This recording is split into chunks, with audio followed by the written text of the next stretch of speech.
فاسألوا أهل الذكر إن كنتم لا تعلمون. Tanya jawab. Jawab secara ilmiah.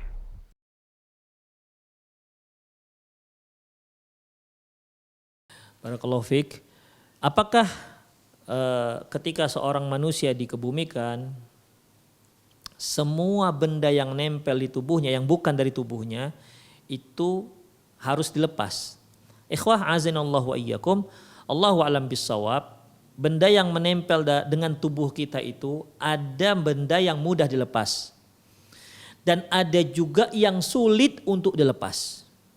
Ya. Ada yang mudah dilepas dan ada yang sulit dilepas. Kemudian ada benda itu yang berharga untuk orang yang hidup dan ada benda yang tak berharga bagi orang yang hidup. Baik. Apabila benda tersebut berharga, ya, benda tersebut berharga dan itu benda di mana kalau mau kita lepas dia tidak sampai merusak jasad si mayit, maka dilepas. Seperti misalnya ada gigi palsu. Gigi palsu itu gigi palsu emas misalnya. Misalnya seorang nenek atau kakek, orang kaya raya, dia buat gigi gerahamnya ada 2 atas, 4 atas, 4 bawah, ya. Ini semua dibuatnya dari emas misalnya. Ya, terbuat dari emas. Bayangkan gigi geraham segini ini berapa gram ini, paling enggak ada 5 gram kan. 5 gram atau 6 gram kalikan atas bawah, kalikan 8. 5 gram kali 8 sudah berapa? 40 gram. 40 gram itu kalau kita kalikan dengan harga emas sekarang 960.000, bayangkan berapa itu. Ya, 40 gram kali 965.000 itu kalau emas antam. Demikian. Yang seperti ini ikhwah, ini cabut. Jadikan ahli waris untuk ahli warisnya. Jadi lebih bermanfaat ini untuk ahli warisnya ketimbang si mayat. Ngapain dia bawa ke dalam kuburannya kan? Demikian, dibagi-bagikan. Taib. Ada benda itu yang dia tak berharga dan mudah dilepas.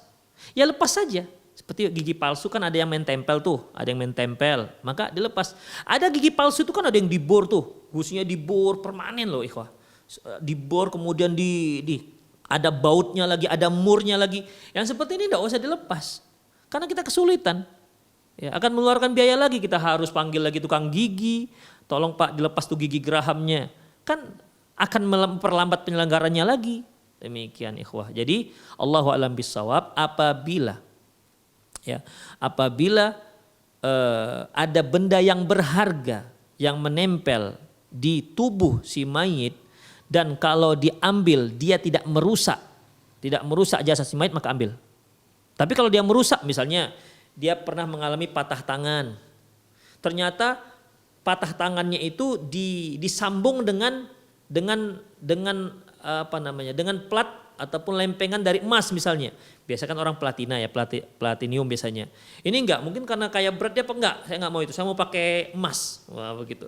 Emas 24 karat misalnya ini. Maka ya kan enggak harus dibedah kemudian diambil emasnya. Udah biarkan saja.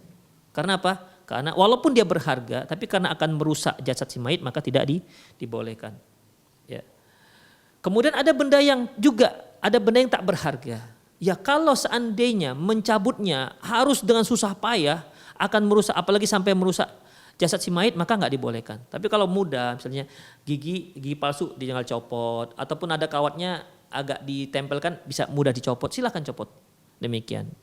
Ya, jadi intinya ikhwah rahimanallahu iyyakum, sebagaimana sabda Rasulullah SAW yang artinya mematahkan tulang mayit itu sama hukumnya seperti mematahkan tulang di saat dia masih hidup. Ya, mematahkan tulang si mayit itu sama hukumnya seperti mematahkan tulang dia masih hidup. Jadi kalau kita merusak jasad si mayit walaupun dia sudah meninggal, itu hukumnya sama dengan merusak jasad si mayit jasadnya ketika dia masih hidup.